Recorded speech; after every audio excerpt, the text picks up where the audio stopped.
Hey everyone, welcome to Cyber-Conversations, where it's okay to agree to disagree.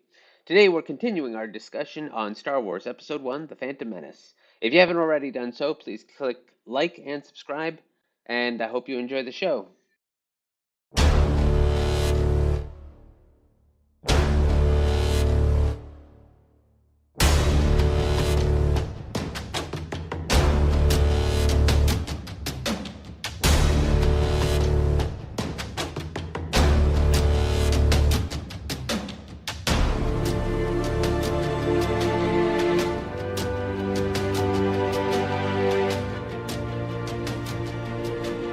Yeah, so we get to Coruscant, and the first thing, I don't know if this is the right thing to admit, but the first thing I noticed when we got to Coruscant was, well, no, that's not the first thing, but never mind. The point is, I really loved seeing Terrence Stamp in the role of Chancellor Valorum.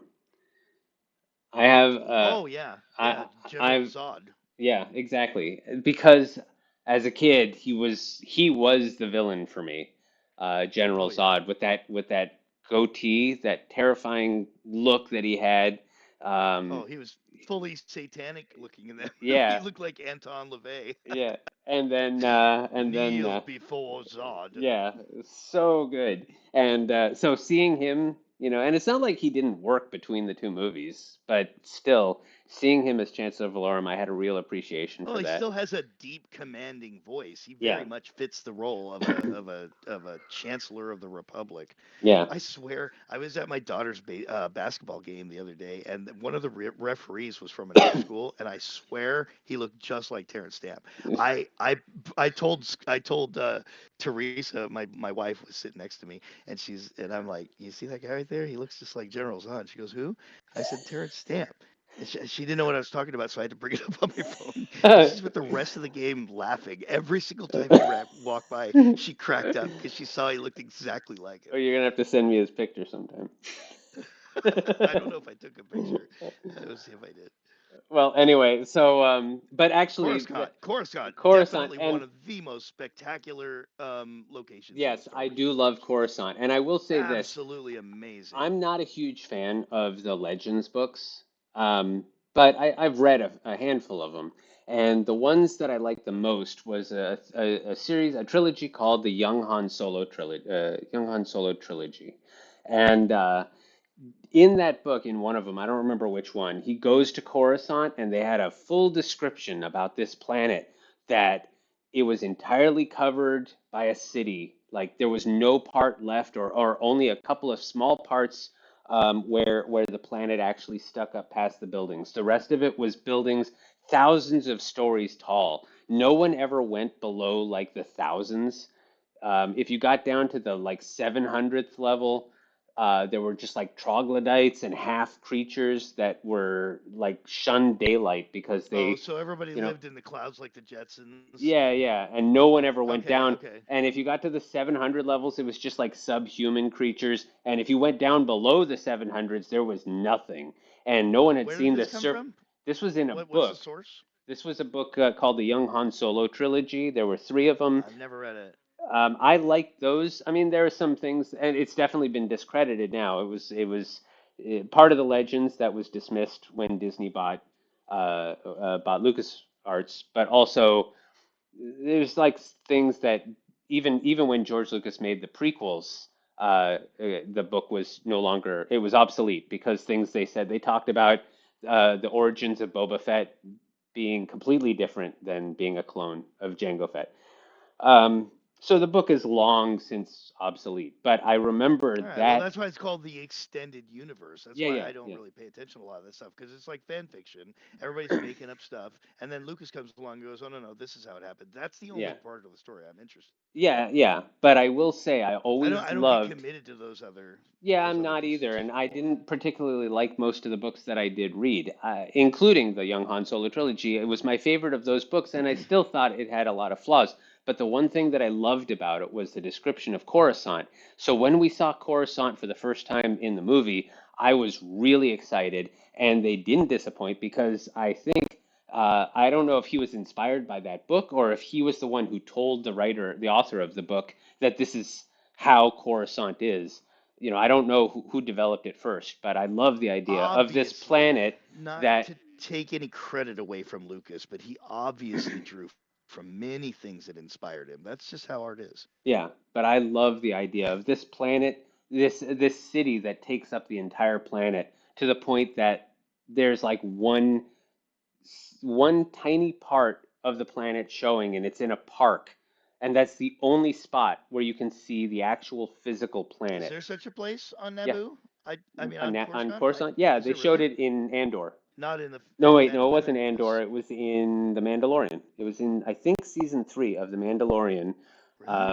Oh, I Yeah, missed that. yeah, I missed that somehow.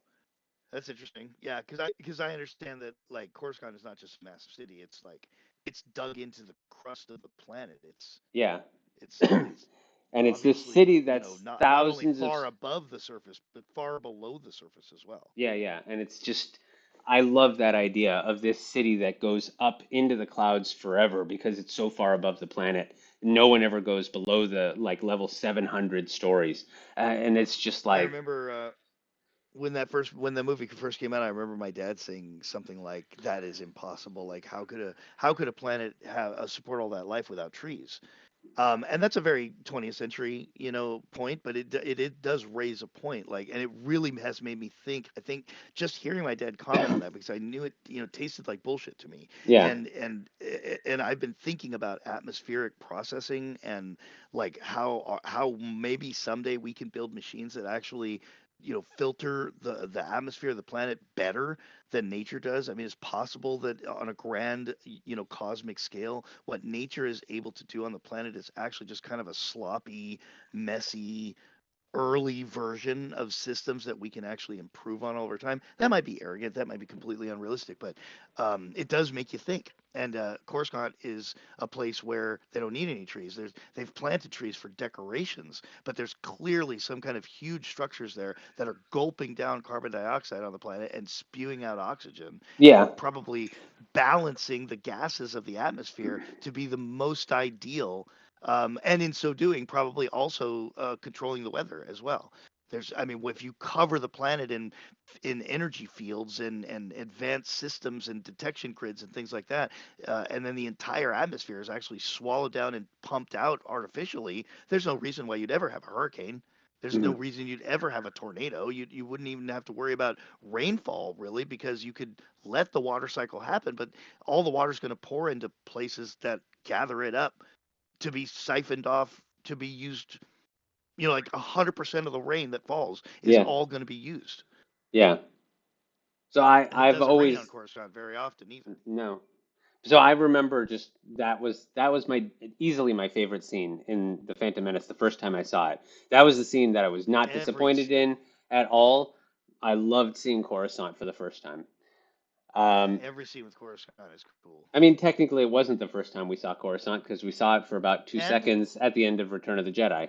But this was And our I want first. to, well, but that was, yeah, actually, that's an interesting point because here we're seeing, oh, this is Coruscant. Because that spectacular 2 second shot in Return of the Jedi was something that was unexplained to us. Mhm. It was just like, whoa, things are happening across the galaxy. And it's like, damn, that place looks cool, whatever that is. You know what I Yeah, mean? So, and I just want to take advantage of the moment and say, Phantom Menace gave this to us, Josh. This is owed this is owed to Phantom Menace for introducing this pivotal, central, amazing, thought-provoking location in Star Wars. Again, a very, very Star Wars moment. yeah. I mean, it was the introduction for a lot of people, but like for someone like me, it wasn't the introduction because the books had done it. Even though, as I've said, I didn't really like the books much. But I mean, that's maudlin. I loved seeing Coruscant, so I had no complaints about that.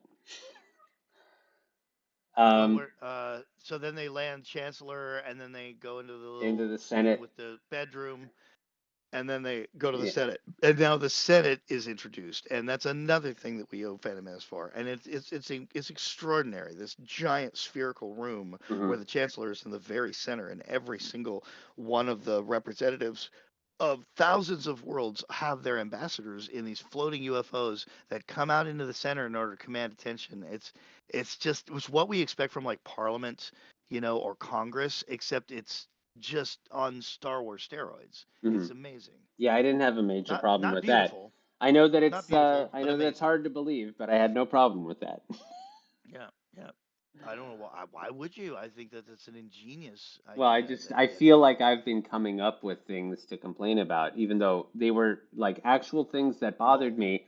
But as surprising as some people might find it, I have no complaints about the Senate scene because well, I I did find it sincerely hope, interesting. Josh, that you are not going to be making things up to complain No, about I'm just to not. go shore up your idea that the Phantom Menace is not good. No, no, I I'm not mean, making anything I'm not up. expecting that. No, no. I wouldn't expect that from you. I'm not making up So, anything. These are all honest reactions. I right. felt like I had something to complain about every scene that we were talking about, almost every scene.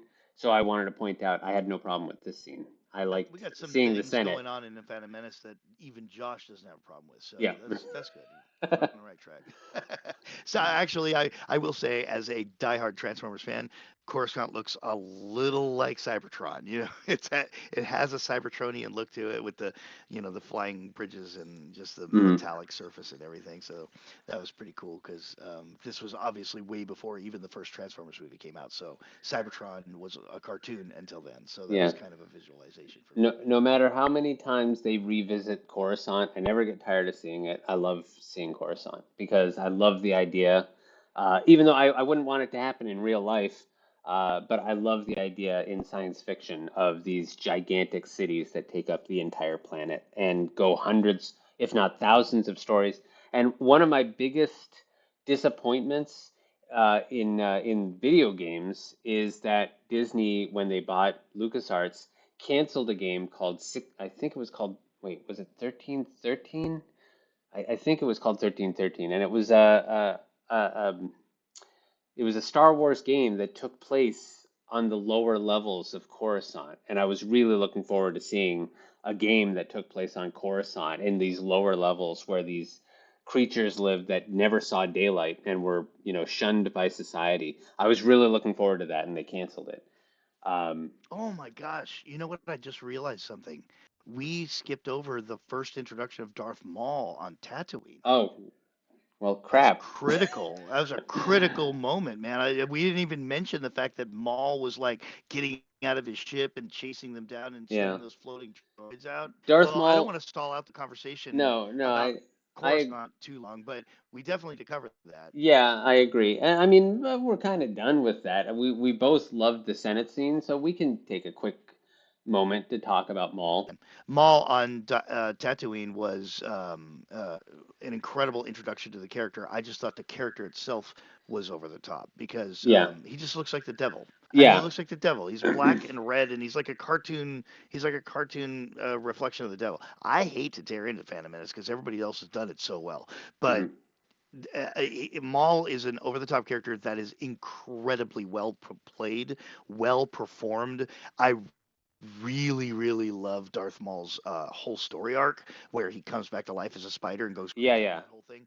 Um, yeah, I mean, we don't need to get into any of that, but like, I love Maul as a character, but at the time, Maul really felt like an over-the-top design that I felt was just trying too hard to be cartoonishly evil. yeah, And that is actually the one part of Phantom Menace, ironically, that I would have to agree with you on the over-the-top thing. Like the same thing you feel about the comic relief, that's how I felt about Darth Maul's because yeah, I have my limits too. So yeah. I did not like Darth Maul at all when the movie first came out. Other than I huh, kind of like the design, and I like Ray Park as an actor, of but course, yeah, because he was in X-Men too. Again, another character that was kind of underused and Toad, underappreciated. Yeah, Toad. But yep. still, I like Ray Park. But Darth Maul, I didn't like him. I thought he was a huge disappointment. He won me over as a character, not like I don't like him. He's an asshole. But I like what they did with his character arc, and I loved his final death in Star Wars Rebels. But oh, did I just spoil that for you? Spoilers. Sorry. Yeah, Well, for the record, as of early 2025, I still haven't seen Rebels. I'm I just finishing watching Bad Batch, so I don't want to give anybody the impression I'm some kind of super fan that watches everything as soon as it comes out. I'm I actually just really finished the taking Bad some time to Batch go about at a it, week but ago. I finished the Bad Batch about a Love week it. ago. Then I I watched love the Bad Skeleton Batch. Crew, and I've just finished Skeleton Crew, and I enjoyed that. Not as much. I actually finished Skeleton Crew before you did, so I'm Yeah, kind of proud of that. yeah, I liked Skeleton Crew, though it was not my favorite show, but I liked it a lot. I really It doesn't loved. have to be your favorite. No, no, no. I loved Bad Batch, but my favorite, well, my favorite animated show is Rebels, and my favorite Star Wars show of all time is Obi-Wan Kenobi, for reasons we've So already Darth Maul dies in discussed. Rebels then, huh? Well, so Darth Maul was a big No, disappointment when the movie I'm first came playing. out. I knew it. I knew he died because I've seen the video on YouTube, but I didn't actually watch the video. I just the freaking Name, thumbnail. yeah, Remember I said I would maybe even if I see a spoiler, I won't actually look at it. But if you put the freaking scene in the thumbnail and then you make the title the spoiler, yeah, there's no way I can avoid it, even if it scrolls past. Like yeah, don't do that if you're a YouTuber. That's a dick move. yeah. Yeah, I agree. But anyway, when the movie first came out, I was not a fan of Darth Maul at all because they marketed him as this huge threat, and I didn't like his fight scenes. We got a lot to talk about with that, but we'll get to it in a few minutes. He is Um, not the Phantom Menace, by the way. no, he's not the Phantom Menace, of course not. No, Um, no. but I didn't like. I thought that the character was not that interesting, and he didn't do anything really significant except kill Qui-Gon. Other than that, he was kind of. I thought he was like not good. Well, Um, he shows up in Tatooine and he gives Qui-Gon a run for his money, and neither one of them win, which establishes him as a badass because we've already had Qui-Gon established as a badass, and mm, nothing that has come up against his lightsaber has not fallen. So this guy shows up, and plus, right off the bat, I don't know about you, the first time I saw it, right off the bat, I looked at that hilt, like that shot when the Naboo craft is taking off, and it's like a backward shot. You're looking at the backside of him. He's got his lightsaber, and he turns his lightsaber off. mm, That hilt is crazy. That thing is twice as long. Something's weird about that. yeah, I noticed that right off the bat. So he introduces right off the bat in the first scene. He doesn't ignite his second lightsaber, but he introduces the first double-ended lightsaber, yep, which was yeah, a big deal at the time. yeah, yeah. It was. And there's something else I want to say as a father. There's a scene there that I think has it's low notice but high impact when when Qui-Gon and Anakin are running across the sand and Qui-Gon senses the danger. He senses the danger. Darth Maul is heading at them at 90 miles an hour.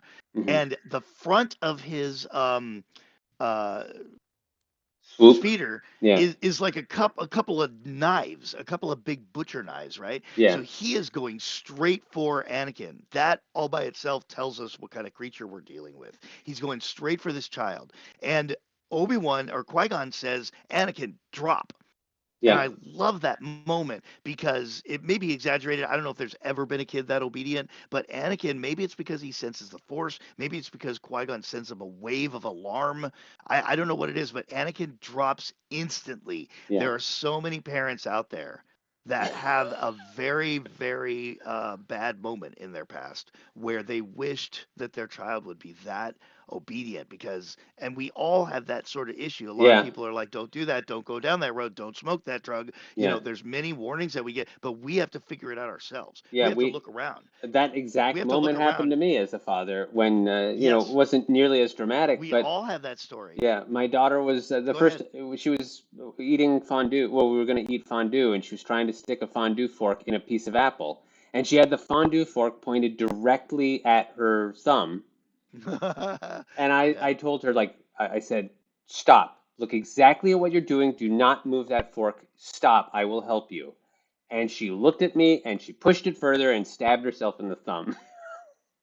Yeah. And We and all have had that moment if we have kids. All of us, at least one. And hey, Josh, some of them are very tragic. mm, Some of them are like, "Don't look, you stop, stop," and then they look around instead of stop, and they get hit. Yeah.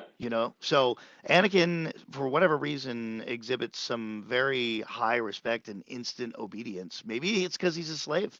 Maybe Maybe. there's a little bit of a dark piece of lore there. He's been had a whip cracked on him for so long that he's instinctually willing to do exactly what he's told when he's told to do it. But Yeah. because of that, because he doesn't spend one half of 1 second looking over his shoulder to see what Qui-Gon is talking about, he would have been beheaded right there. Yeah. But because he drops instantly, and I think, honestly, here's the summary. I think Lucas did that on purpose because he is also a father, and I think he wanted to get. I have used that example dozens of times with not only my kids, but with other kids. And for anybody who's ever seen or loved the movie, it does have an impact. So thank you, George Lucas, for that parental, metaphor that we can share with our kids. Yeah. So, That's all I have to say. I think about it, or other than the introduction, the the introduct. pivotal introduction of three characters: What, which part are you talking? Anakin, Anakin, Obi-Wan Kenobi, Obi-Wan Kenobi, Oh Anakin. yeah, yeah, yeah, It's yeah, all three of them: yeah, Qui-Gon, Obi-Wan, and Anakin all introduced. Dude, that is such a cool moment because that is Master Obi-Wan. That's the old yeah, geezer that got killed by Darth Vader. yeah. And That's he's talking Luke's to, yeah, yeah. And he's Anakin. He's talking to Anakin. Darth Vader. He's talking to Darth Vader. Hmm. Dude, they're smiling and shaking each other's hands, and one day they're gonna murder each other. Yep. So yeah, that was. Literally. I remember thinking that in the theater when I was watching it. Even despite all of the problems that I was already sensing, I enjoyed seeing the very first interaction between Obi-Wan and Anakin Skywalker. Yeah. Um, and Yeah. then Super cool. That's why I want to go back and deal with this moment because it just feels like we skipped over something pretty pivotal. yeah, yeah, getting back where we were. Oh, so they we've already talked about the Oh Senate. yeah, the Senate. So then we go straight to the Jedi Council. The very first time we've Yeah. ever seen this before, too. Yet another incredibly Star Wars moment. Hmm. Yet another thing we have the Phantom Menace exclusively to thank for. And this is one of those times. Normally, I prefer practical effects to CGI any day of the week, but in this movie, Yoda did not look nearly as good as he had in The Empire Strikes Back and in Return of the Jedi. No, And I think it no, he was did not. because they were trying to make him look younger, but he ended up looking weird. He didn't look I right. think it's because we lost. When did we lose Jim Henson?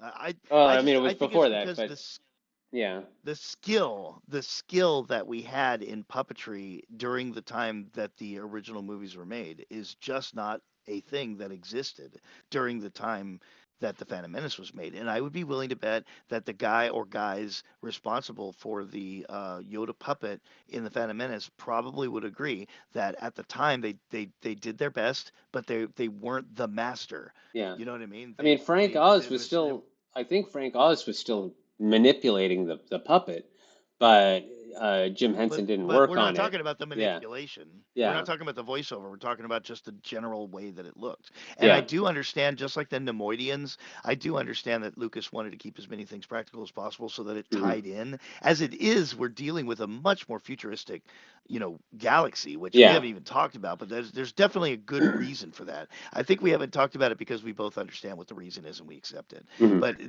it's like you want to when you're making a sequel to something that was made 20 years ago, you really want to, try not to make it look shinier. I'm sorry, prequel. When you're making a prequel to something that was made 20 years ago, you want to try not to make it shinier and more modern because it's supposed to be older. But in the Star Wars universe, everything was shiny and more modern during Qui-Gon's time. Hmm. And it had all become shabby and run down by the time we get to Luke's time because the universe has just Yeah, been yeah, shredded yeah. by By the the Empire. Empire. So, yeah. Yeah.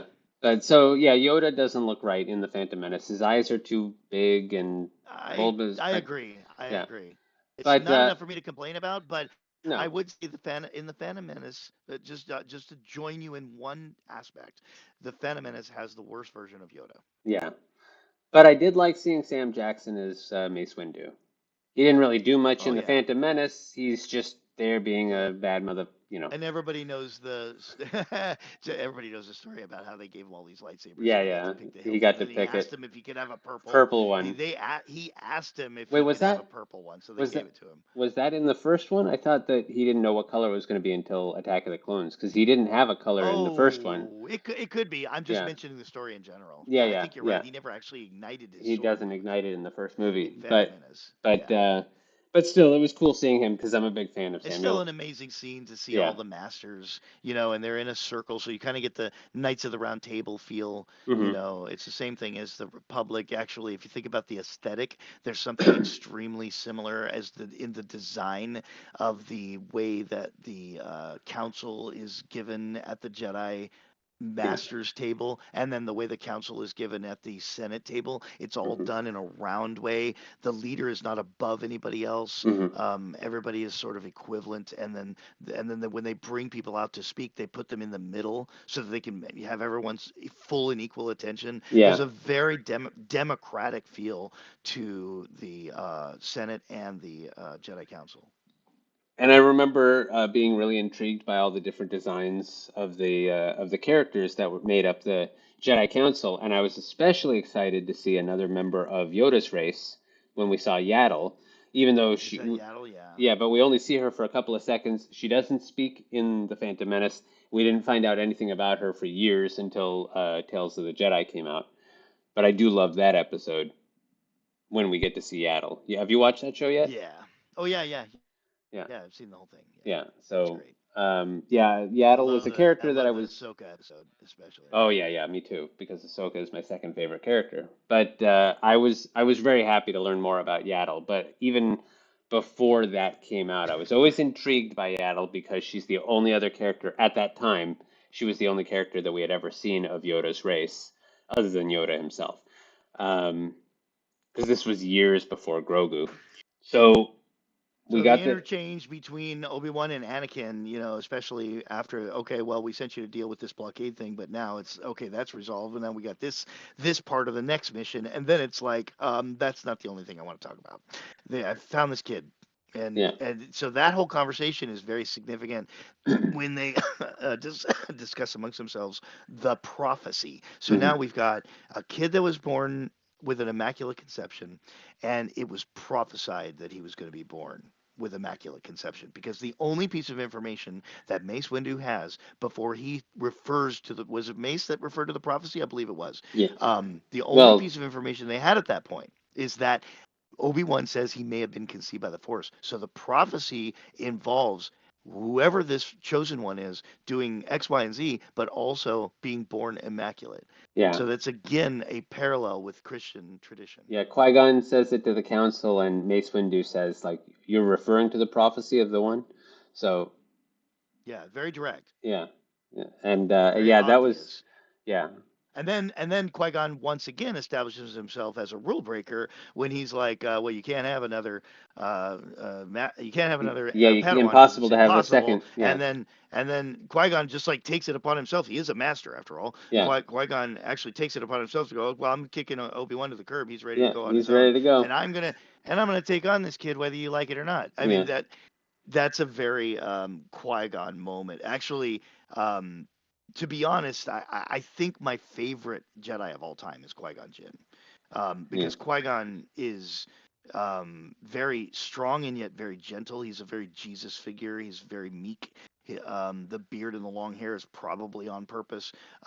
Qui-Gon, in a sense, gives his life for others. He's very, very noble, and he's also a bit of a rule breaker. And I Hmm. think that matters because he's kind of like Captain Jean-Luc Picard. He's very much a rule breaker. He's very much a rule keeper until he finds that it crisscrosses with his conscience, and then he decides to do what's right no matter what, even if it's against the rules. And Hmm. that is the kind of hero that I have the most respect for.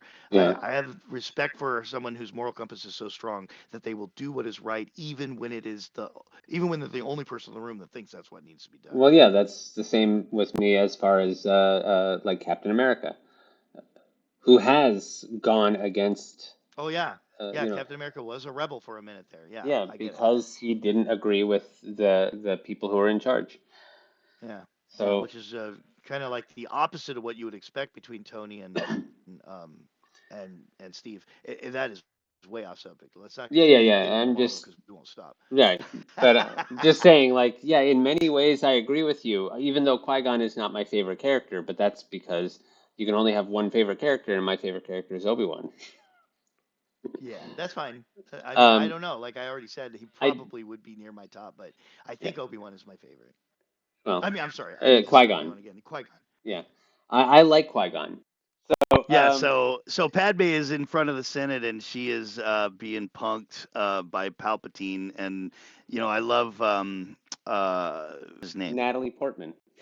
Thank you, Natalie Portman. I don't know Yeah. why she slipped my mind, but I love her performance in this because while she's standing there having the devil whisper in her ear, it looks like she's about to cry. It looks like she's just stuffed between my people are dying and they're expecting me to save them, and oh my God, this place sucks. I'm not going to get any traction. Nothing happens here, Yeah, and it's very very frustrating to watch because it's written all over her face, which I think is a very compelling performance.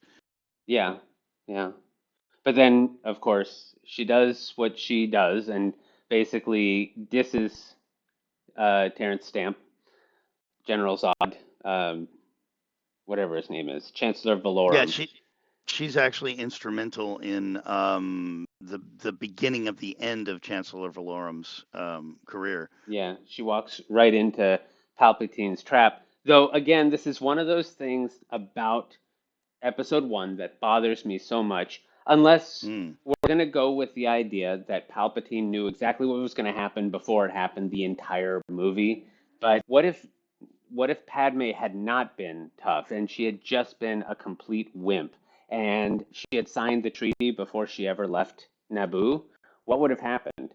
Then then the Neomoidians would have taken over the planet. Then Valorum would not have had a vote of no confidence, which means he'd still be chancellor, which means that Palpatine would never have become chancellor, so his whole Well, plan would have no, I fallen think you're through. making some assumptions, actually. I think, like, in the very beginning, Palpatine is like, I want that thing signed. And I think the plan initially was that if she signed the treaty and Naboo had fallen to the blockade and the invasion, it would have been a shockwave conquest of a free republic planet, and and Palpatine's original plan was to find a vote of no confidence in Chancellor Valorum either way. And so I think what it shows is his genius of how plan A failed, but he just fell on plan B and the result was the same. See, I don't, but they never say that. I mean, like that's possible, but they never Well, say they that. wait, they do, but he does say, "I need that thing signed." It's not like I'm kind of hoping this goes the way I want it to go, or like I'll come up with a backup plan. He had a plan, and so I think that it's safe to say that his original plan was that the treaty gets signed, and as a result of that, Naboo is put basically as a vassal state of the Trade Federation, and that would have been something that would have pissed everybody off in the Senate. And so the original plan was to piss everybody off in the Senate. Every single free planet in the Senate would have been like, well, we're next then. Like who's next? And I think that lack of leadership would have gotten Valorum a vote of no confidence either way. I think And that I it. think all the pieces are there. I think you can pick it up. I think. Well, I see. I think that what you say makes sense, but I think it's sloppy storytelling in that they don't state it and that it should have been clear that that's what was going to happen. But George Lucas didn't find a way to put that in, so like I didn't really pick up on that. And I don't Hmm. think that I'm the smartest guy in the room. I've never thought that, but I think that I'm not an idiot, and I did not pick up on that. No, but I would say, of course I mean no offense. I'm just painting a picture here. I would say that if you walk in and you got a big smile on your face because it's Star Wars and it's Lucas, and so you got this massive cast of characters and this incredibly massive field of storytelling, the galaxy, and you walk into a Senate that has literally thousands of sentient species represented. It's just big. It's too big, and that's one of the things we love about about Star Wars is that, two guys are talking in the foreground and you're looking at the background and there's a ship taking off and you're like, oh, that thing was built on Naboo, or you look back there and you go, oh, that's one of those guys. I don't even know what they're called, but I've seen him before. All these little details, and you got to roll it back to see more and put the pieces together. Now, if you're that person, then you're looking at this thing, and if you have any brains going on in the back of your head, you're putting the pieces together in a way that's stimulating. But if you walk in there and you've got your harumph face and you're folding your arms because you've already decided you don't like this, you're not going to see any of that. But I didn't go in there like that. I was very excited the first time I saw it, but I I lost my smile halfway through the movie. It wasn't That's something my where, point. but I mean, like, it wasn't You something where hadn't I you hadn't had, even finished the movie before you had the harumph face well, on, so it I does affect the way you enjoy it, and it affects the way you think about it. possibly, but yeah, I just wasn't happy with the movie up to that point. So by the time we got Yeah, to near the end of the movie, George Lucas had already lost me. yeah, Yeah, and I'm just saying possibly. yeah, That was my whole point. Like it really does. Like this is kind of a universal statement. It really does depend. What you get out of a experience depends greatly on what you bring to the experience. I think everybody understands that. yeah. I guess it's possible because, like I said numerous times, I've changed my opinion on the movie somewhat. It's still my least Hmm. favorite, but it's not like I, I I don't think I ever thought it was unwatchable, but I really thought it was a silly movie that You've was had a lot of venom for this movie for a long time, and yeah, that's and it's an opinion. You're entitled to it. yeah, but the But last it several seems but it years, seems emotional for especially for somebody who loves Star Wars as much as you do. It seems overly emotional, like something weird is going on there. well, but like I said, the last several years I've kind of revisited it, and Hmm. still as a standalone movie, I don't like it that much, but and that's not to say I dislike it. I just it's not good enough. But when I pair it with episodes 2 and 3, it's better. Um, at least enough that I can watch it. When I'm watching the whole series, I still include it. There was a And I think time, also, uh-huh. there was a time when I would skip it and just watch episodes 2 through 6. This is before the Yikes. sequels came out. They called it the Yeah. machete Well, order. huh? There What's was that? actually people recommending people to watch it and in what order, and they called it the machete order. And it was Meaning? because they macheted episode 1. It didn't exist, and they said the best order to watch it was episode Oh 4, my then God. 5, then 2, then 3, and then 6. Oh my God. Well, so Because no offense to the listening audience, but that's just lemming mentality to me. It's just lemming mentality. well, this was Just years ago. everybody feels this way, so everybody needs to feel this way. So why are you feeling any? What, you want to be different? You don't want to be different, do you? You got to Well, think what everybody else is thinking. That's I dumb. I That's dumb. It's I just a movie. Watch it if you want yeah, to yeah, watch it. Miss it if you want to miss it. But it is an integrated part of the story. yeah. So But but but what if they we're were Star Wars saying at the fans, we want to time pick up the story. But they were saying at the time, like if you went with that order, you started with episode 4, which meant that the bookends of your saga that you were watching was about Luke Skywalker. So you would watch episode 4 and 5 first to really watch Luke's story. Then at the end of The Empire Strikes Back, when everything is at its lowest point, and we have this bomb dropped that Darth Vader is Luke's father, then we go back and we watch episodes 2 and 3 because that's like a flashback, an extended flashback rather than the chronological order. And now we see Anakin as a young Jedi Knight and him being turned to the dark side. And then we go back and finish the story with episode 6. This is how they used to say before the sequels came out. Um, and so there was like I think they called it the Skywalker Order. I'm not sure, but I think that's what they called it, which was episodes 4, 5, 1, 2, 3, and then 6. And then someone else said, well, we're going to do machete order. And that was 4, 5, 2, 3, and 6, and skip one altogether. And they just called it Machete because they were axing out Phantom Yeah, Menace. yeah, Interesting. yeah. Okay. This was years ago, so maybe I've got it wrong, but that was the impression I got. And it's been so long since I've read that I don't even know if I got it right. Well, But and I could be mistaken, but the funny thing is, it sounds based on the tenor of the internet, it sounds like most of the people that felt that way and, created those, I don't know what they were, MySpace tropes or YouTube tropes, whatever, however it was that they were spreading this mind virus, this lemming, thought that everyone latched onto.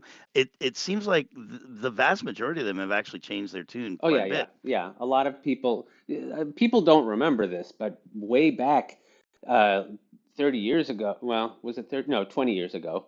I'm sorry, I really dated myself there. But 20 years ago, uh, people did not like the prequels. They maybe didn't hate them like Yeah, some of I the have a people theory about that. nowadays hate the sequels, but they really did not like them, especially episodes one and two. Episode three was the one that kind of brought them back. Um, and I'm a little bit the same. I mean, I definitely think that there's a jump in quality from episode two to episode three because I don't think episode two is all that great either. A lot of logic things there that don't make sense to me.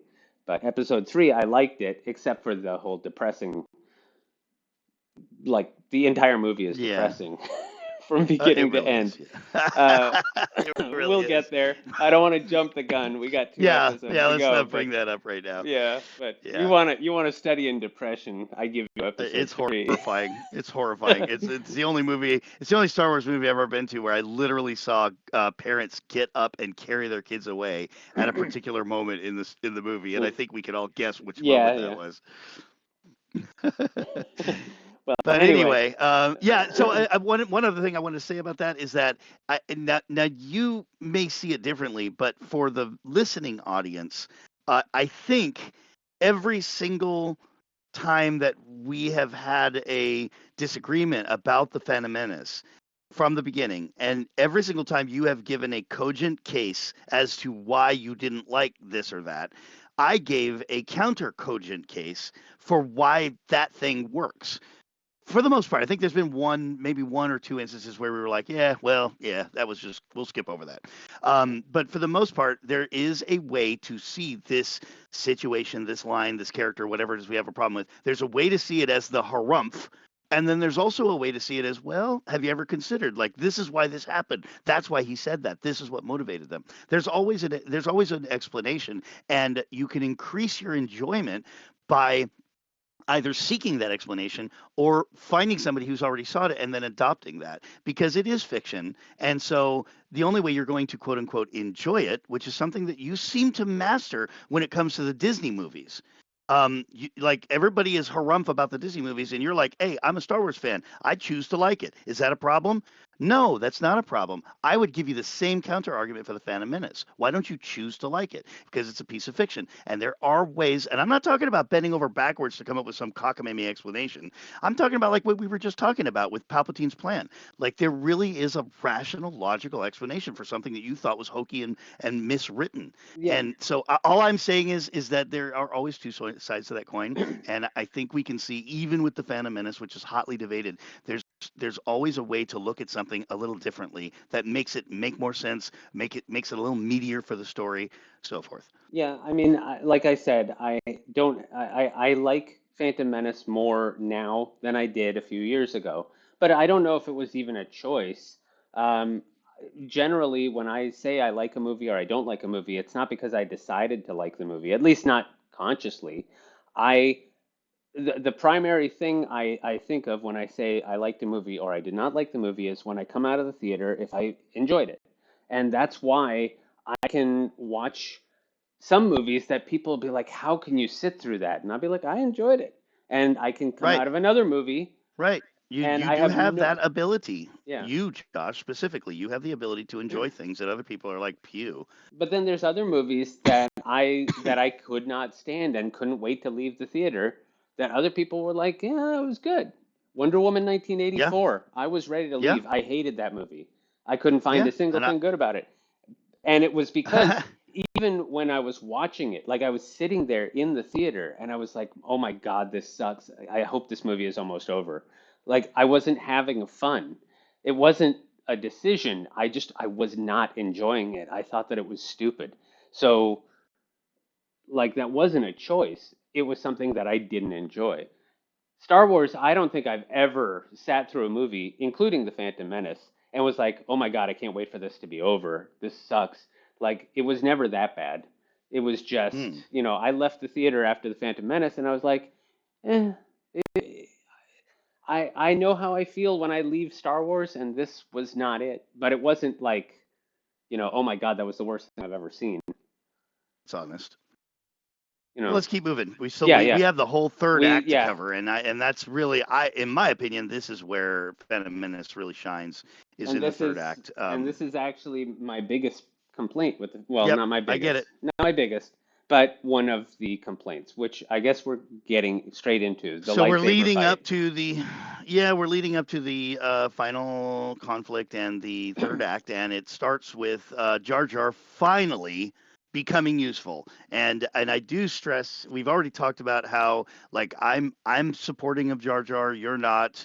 And the reality is, I will support Jar Jar and then say, why'd they keep him around? Like, Qui-Gon tried to save his life, maybe. He was supposed to be a guide through the planet's core, quote unquote, and he didn't really help at all. But now he really comes through. He whispers into Padme's ear earlier, like, "We got a grand army," and you watch her eyebrows raise, like her face barely changes. Another point of Natalie Portman's excellent acting. Hmm. But you could see there's a light bulb that goes off in her head, and then she enacts that light bulb on Naboo by saying, "This is the part where you want to take us to the Grand Army you were talking about." So he Right. finally becomes useful, and he even gets credited by the boss of Boss the Nass, yeah. Gungans as bringing The the Naboo and the humans and the Gungans Gungans together, yeah, together. yeah. Yeah, and so that's silly, but the Boss Nass is silly. Yeah. So the fact of the matter is, the humans use Jar Jar to create a very essential element of the victory of this battle, and then even the Gungans turn Jar Jar into a hero, and so suddenly Jar Jar is fully justified in my mind. Like, this is a very pivotal scene that puts Jar Jar as a useful character, Mm. and then the final battle begins because now we've got all the elements in See, place. I still don't see him as a useful character. They made him a bomb bed general, and the first thing he did was faint. And then, even during the fight, like most of the time, he was bumbling about and being comic relief, and like mistakenly destroying the droids because he didn't know what he was doing. Well, okay, but let's okay, we're skipping ahead a little here, but since we're Okay. on Jar Jar, I want to say that every single scene where Jar Jar is basically being one of the Three Stooges and killing droids in the process, in my opinion, is a stinking obvious example that the Force is strong with Jar Jar. I do not ascribe to the Darth Jar Jar or the Jar Jar Jedi thing. I'm Hmm. just saying the Force can be strong with a freaking rock. Obviously, the Force is strong with R2D2. There is Hmm. no argument. That little guy survives everything all the way through the story. That little guy seems to be in just the right place at just the right time with just the right tool and just the right skill. The Force is strong with him. The Hmm. Force is strong with Jar Jar. He's innocent.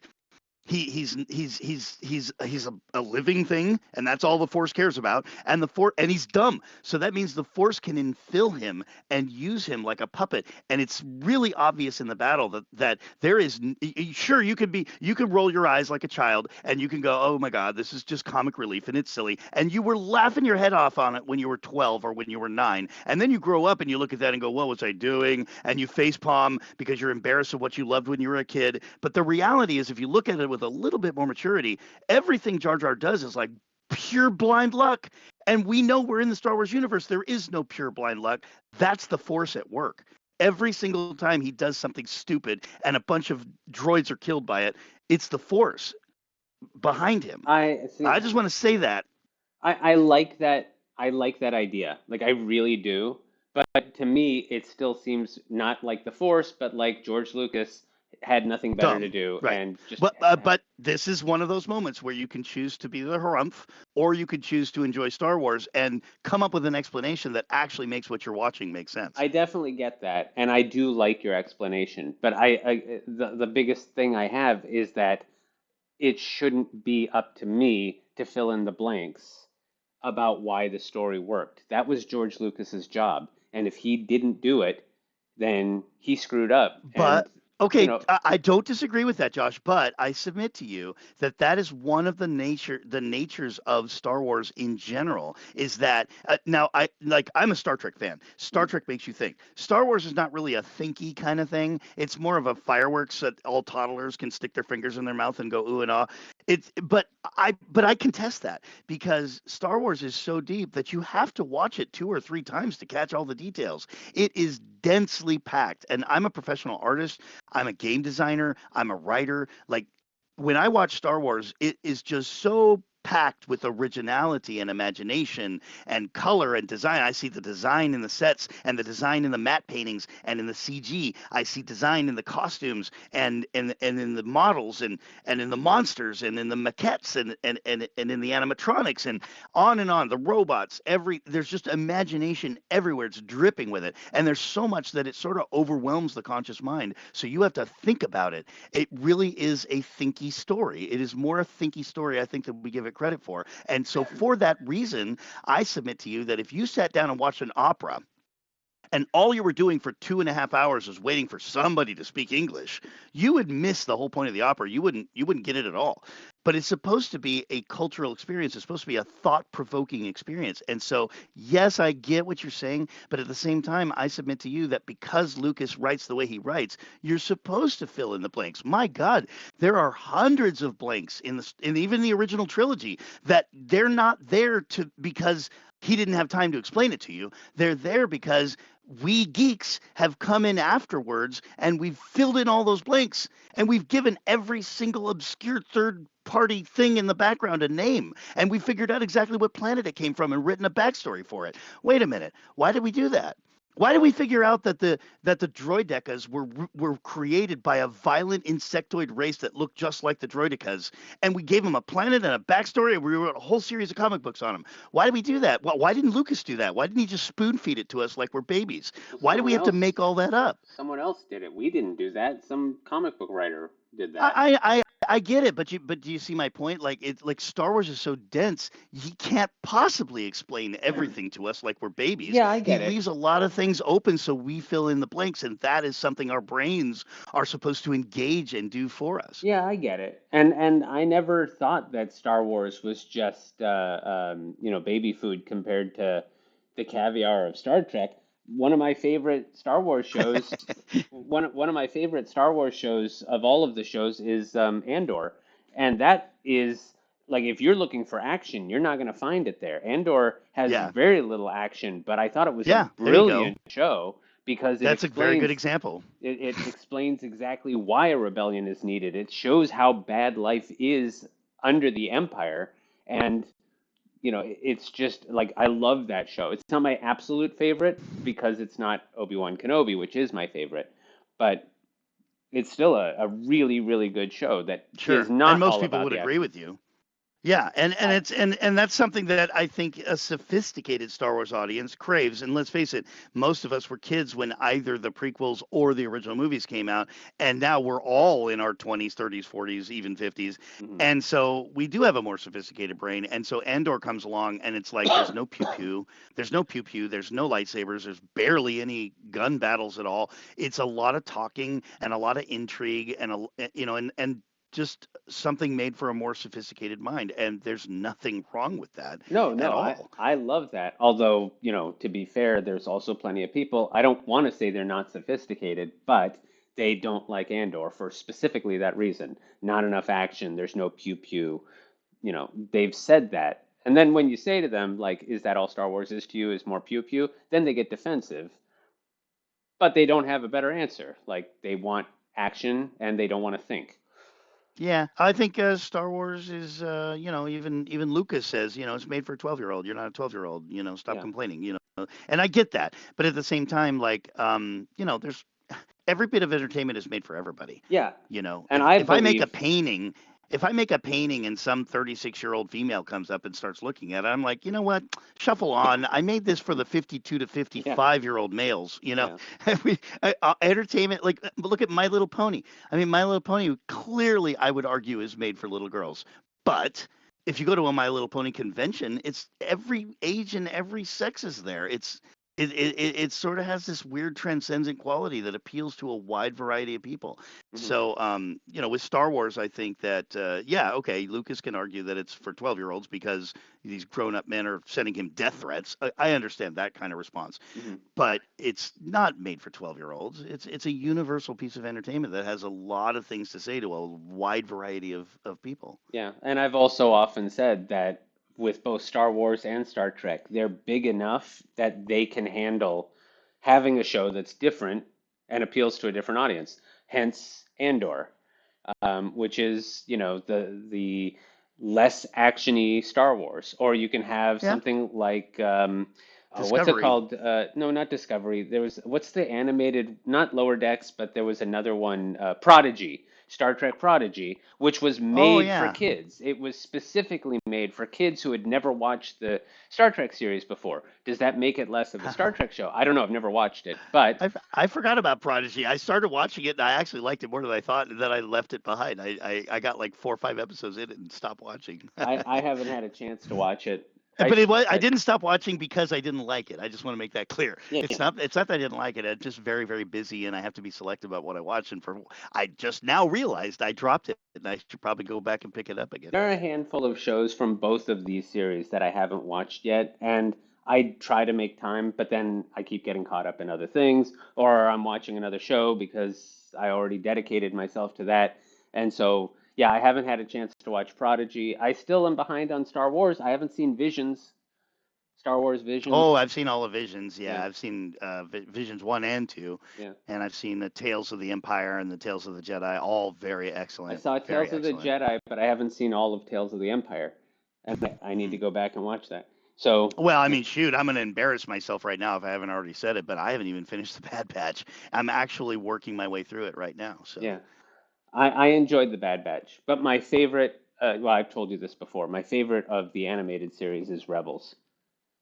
yeah, and I haven't even got to that yet. So, Yeah. I'm taking it one step at a time. And, here I am doing a Star Wars podcast, but I'll freely admit, as much as I love Star Wars, I just haven't got around to seeing Bad Batch or Rebels. And my son and I just finished season 7 of Clone Wars just like less than a year ago, and Mhm. so we're sort of working our way through this. And I absolutely loved Clone Wars as much as everybody said I should have, Yeah. and I absolutely love Bad Batch. I love Omega as a new character, Hmm. and it all very sort of plugs into Clone Wars, and my understanding it plugs into Rebels, and like I have a much better appreciation for the fact that in Return of the Jedi on the Forest Moon of Endor, the guy with the beard that I saw in 1984 is actually Rex, all old and Hmm. working for the rebellion. I Well, mean, we don't know that. those. Nick Okay, Sant, well, yeah, that's the general understanding, yeah, and I think that is a classic example of what I I love mean that. by what I Yeah. just said. I just said it's all about connections and complexities and background stuff, and that is one of those little moments that's like, that's why I love Star Wars so Yeah. much. Dave Filoni said specifically he will not answer whether that guy, Nick Sant, that was the name on the photograph, or like I think it was a production still of that guy with the beard and a couple of other people, and on the back of the still was written the word Nick Sant, or the name Nick Sant, Nick with an Yeah, N-I-K, not N-I-C-K. And so everyone assumed that's the name of the character, or maybe the name of the actor, because no one knows who it was. Um, nah, but that's the name he changed so that he could separate as much as possible from his clone background. That was Rex.